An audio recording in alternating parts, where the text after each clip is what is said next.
to tell a couple of lies when it comes to frugality, according to many people in real life and also those on the internet.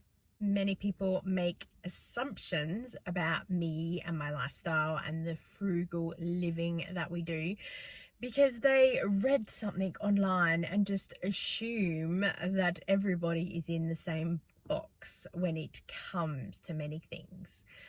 Well, you know what they say about assumptions. So today, I thought that I would share with you many of the lies that people have confronted me with. Surely you do not do this and that because I saw this thing online. And they've got questions. I'll answer the question.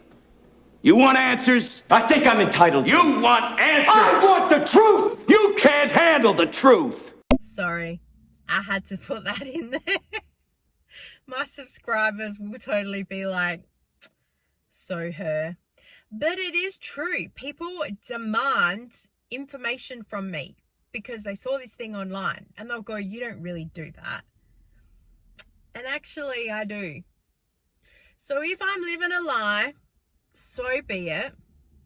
And I thought that I would share with you some of the common frugal lies that are out there and how they relate to us. I Google searched, what is frugality? And all it came up with was, it's about being careful with your money. It doesn't ever mean not spending a cent, because that's probably once you're dead and buried. But people just go to the extreme when they think about frugality, or they panic when they go, oh, we're going to have to cut the budget a little bit. And they just go into this mindset of frugal people do nothing, go nowhere, spend no money, are absolutely miserable, and no thank you. I would rather just keep drowning in debt. Lie number 1 is frugal people never spend any money. Of course we spend money. We need money to pay the mortgage or the rent or the utility bills, put food on the table, wear our clothing. We need to buy things all the time. But the thing is that we spend our money on quality and not quantity. We're very careful with where we spend the money and what we need to get. Of course, I will always entertain the possibility of not having to spend the money. Is there a way that I can get something for free? Talking about the Buy Nothing group, I will put a request out there. Does anyone have this thing that I could even borrow or try it out? Is there a way I can swap or barter? I have traded Zumba classes for material and other bits and pieces that I've needed for fun things. Is there a way that I could delay purchases? Is there a way I could get it cheaper? Is there a way that I could earn time or money or something else? So there are ways that we will look at alternate ways to buying. Line number 2, frugal people are cheap. They never spend anything more than what they have to, and they always go for the cheapest option. This is so far from the truth, it's not funny. While I have looked at and do look at cheaper alternative with things, we find that it is always a question of quality over quantity. I am very brand loyal to things like Nescafe and Milo. We have tried the cheaper alternatives for many of the products that we use in the house, and the taste or the quality just isn't there for us. Having a family with autistic children, sensory and texture needs around food and clothing and many things, you find a thing and you stick to it no matter what it is, because it is a waste of time and money sometimes looking for a cheaper alternative. If people don't like it, they're not going to use it or eat it. There are some things in our house that for us, a brand name just seems the most logical because it is the most practical and it's something that we use all the time. I have a KitchenAid, or a mix master as I call it, and I use it all the time. I was chasing this KitchenAid for well over 4 years. I finally have one. I use it all the time. I've previously had just a basic handheld mixer before that. That works perfectly fine until one of the bowls cracked, and then I upgraded. But I held out as long as possible that I could to get that. Lie number 3, frugal living people never have any fun. I have a lot of fun. It just so happens that most of the things that I enjoy doing are either cheap or free. YouTube is free. Giving a thumbs up to this video is free. Subscribing to this channel is free. Leaving a comment down below and let me know what is your favorite free or cheap activity. I love going to the library. I think it is in my DNA. I have always loved going to the library for as long as I can remember. Lunchtimes at school, where am I? I'm in the library. You can borrow books. They are free. How good is that? You can watch things on YouTube. They are free. I actually have a saved playlist of free movies. The Labyrinth is in there from the 80s, and many other movies that I've come across. There's probably a million, but it's just the ones that pop up on my recommended page, and I just save it to free movies. So if you're looking for some free movies, check it out. Beam a Film through my local library is free for online movies. As I said, my local library has free books, audiobooks I can listen to. Being Home is free or pretty cheap, and everything in my house I have because I like it to do my craft things is here. The baking is here. Lots of things that I like to do are here at my house and are free or cheap. Going for a walk is free or cheap. Granted, going to Zumba for me is my job, but I love it, and it's pretty cheap in comparison to joining a gym and not getting the most out of your membership. But when I was attending Zumba classes, I wasn't paying a lot of it because I was paying independent instructors. But yeah, there's not much out there that I enjoy doing that costs me a lot of money. Lie number 4, frugal living means depriving yourself and never doing anything.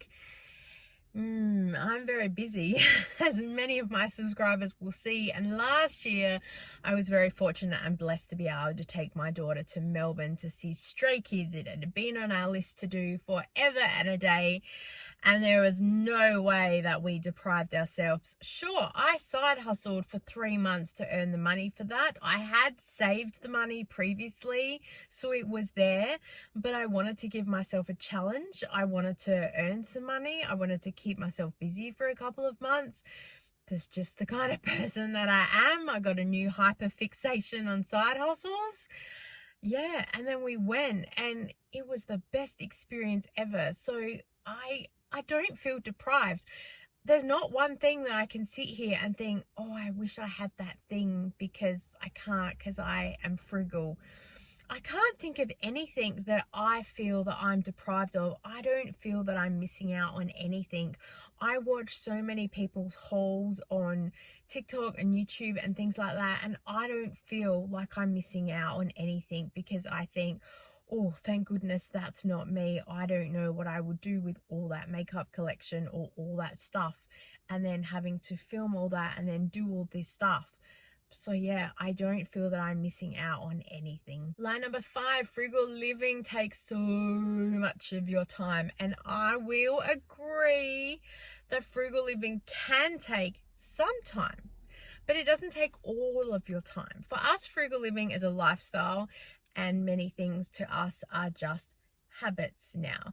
I did a video talking about frugal living and what it means to us, and how we don't buy anything, and how we still live on a lot of things that we've brought up with, because we're Gen Xers.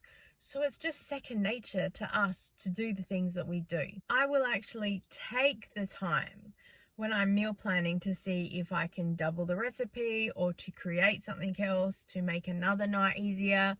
I will take the time to sort out the pantry, clean out the fridge or the freezer, because in the long run it's going to save me time. So as they say, a stitch in time saves 9. So while it is our life, because we're living the lifestyle, a lot of it is just habits that I just do and then go, oh, I did this thing. I haven't had to really invest any extra time or energy.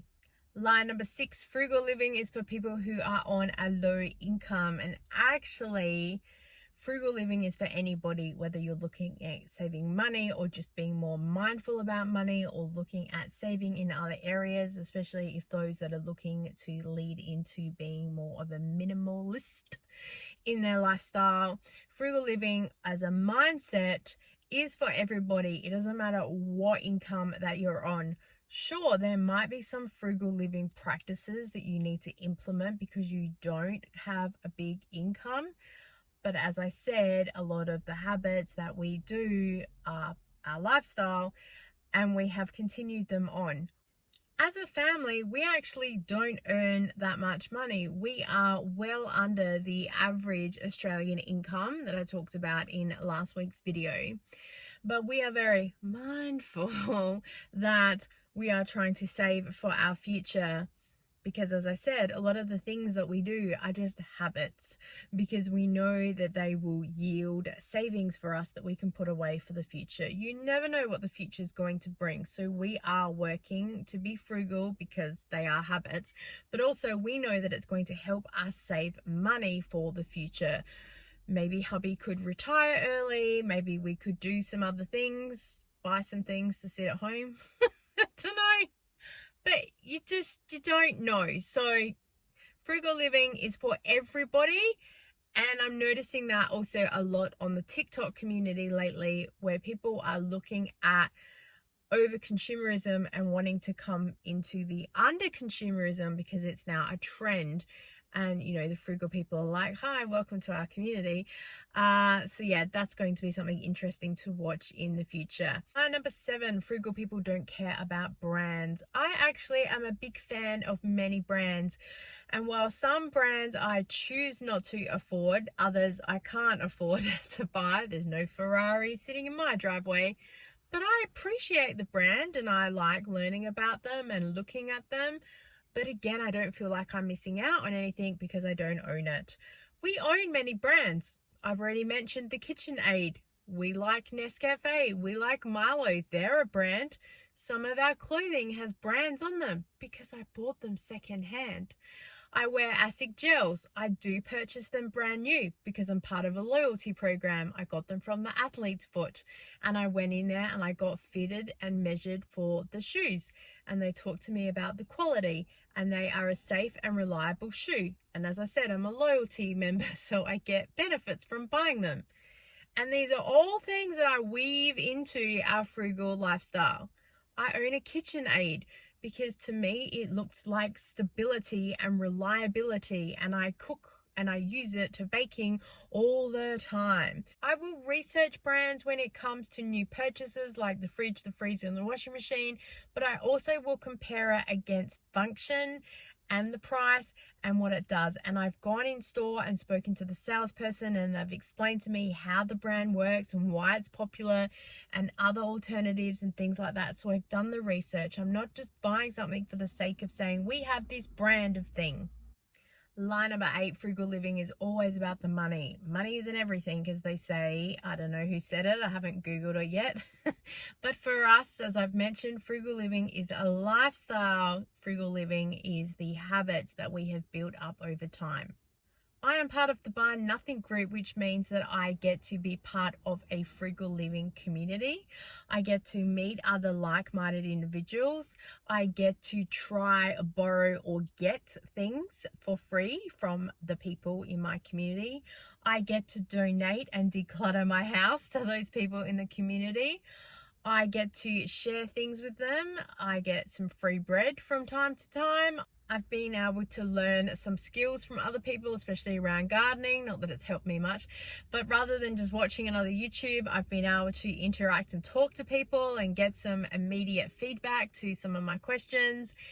And overall, just, build a little bit of a community, and I know that there's other people out there.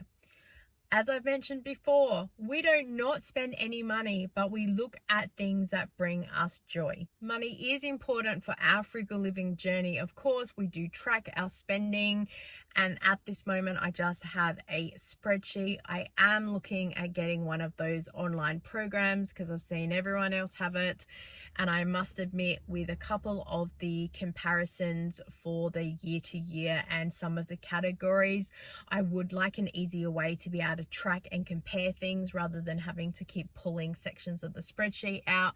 So that will save me time and energy as well. So that's where I will invest my money to be able to give me the benefits. Within our budget as well, we of course have all our categories for utilities and food and insurance and everything that we need to spend. And in there as well is also a personal allowance. Everyone in the house has an allowance, and that money is yours to do with what you want. I choose to use my money to go to bingo with my mum once a week because I enjoy it. And that's what I choose to invest my money in because it gives me time with my mum as well. And as I said, it's my money to do with what I want. Sometimes I have a win, which is really good. Also, it's the community that's there. I've made some friends that are there. We get to exchange some books. When it's people's birthdays, there's usually a little food thing. It's just fun to be part of something. I have food at home, so if I need food or drink while I'm out and about, I will come home, or I've usually packed food or drink with me. So I don't really spend anything else except for going to bingo. So for me, I think that is a really fun and enjoyable thing to do with my money. Apart from spending money, being frugal also means that I have been able to learn a lot of skills. Last year I got to learn how to make an apron, so I went to a free sewing group at a local community centre, and now that's another skill that I've been able to remember from back in like grade 9 at high school. But it's ignited a passion as well to be able to do some things in the future. I've made my own bread in the past, and of course I like to do my own baking, so it's inspired me to look up some other things online to be able to create in the future. So it is saving me money not having to go and purchase all of these things, but it's also making me super happy. Line number 9, frugal people always grow their own food. Well, I'm in trouble then. If you've been following me on this channel for a while, you know that I am not the best gardener, and I gave it a really good crack in 23 before I got really sick. And I do have plans to get back to it, but for now we're just in a bit of a stopgap. That's also why I've hired a gardener, because I need them to help do all the extra busy work. So that's where I have chosen also to invest to save me time and energy, because they do an absolutely brilliant job. So that's where we will invest in something that is totally worth the quality and earning us time and freedom back. And eventually I will get back to the garden, but also it will be more for an enjoyment thing. It won't be so much about only eating the food that we grow, because we're going to be in trouble. But it is about enjoying the things that we have there. Maybe we can grow some extra produce that we can look at swapping for other stuff. I've noticed online there are a few groups that do that. So who knows in the future where we're at. But yeah, we definitely do not only grow our own food and stick to sustainable living type things like that. Nah, I'm at the supermarket. Trust me. If I could get chickens back in the house again though, I'd totally have chickens. I'm working on it. Line number 10, frugal living don't care about technology. We care huge about technology, especially when my hubby is the IT man of the house. Granted, he refuses to fix anything that is an Apple product. He's an Android man. There's always that argument, isn't there? Tell me below if you are Apple or Android. But yes, we're not Amish. We don't live in the middle of nowhere and never do anything. We love technology. I'm using my phone to record this video, which I will upload to social media for you to enjoy.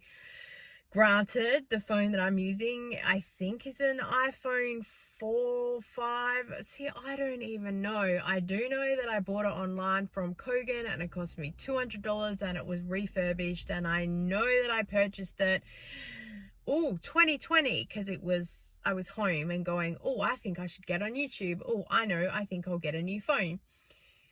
Yeah, and the other iPhone that I have, which is my phone, I paid $50 for it from a lady who was upgrading her phone. So I don't have the latest fandangle technology. My headphones are currently broken that I need to get replaced. which I'm searching for because I need to spend the time and energy looking for a really good replacement and not just buy something and go, that'll do. Because I really want to make sure I'm getting the best bang for my buck and getting really good quality. So technology is super important to us, but it's making sure that it is the right technology to do the right job. I hope you enjoyed today's video, that I've been able to set the record straight and at least explain my side of things. And also get out of this hot car. Please check out last week's video about why I buy nearly nothing. Thank you so much for watching. I so appreciate you. Make sure that you leave me a comment down below about the frugal things that people have said to you. And I look forward to seeing you next time. Bye.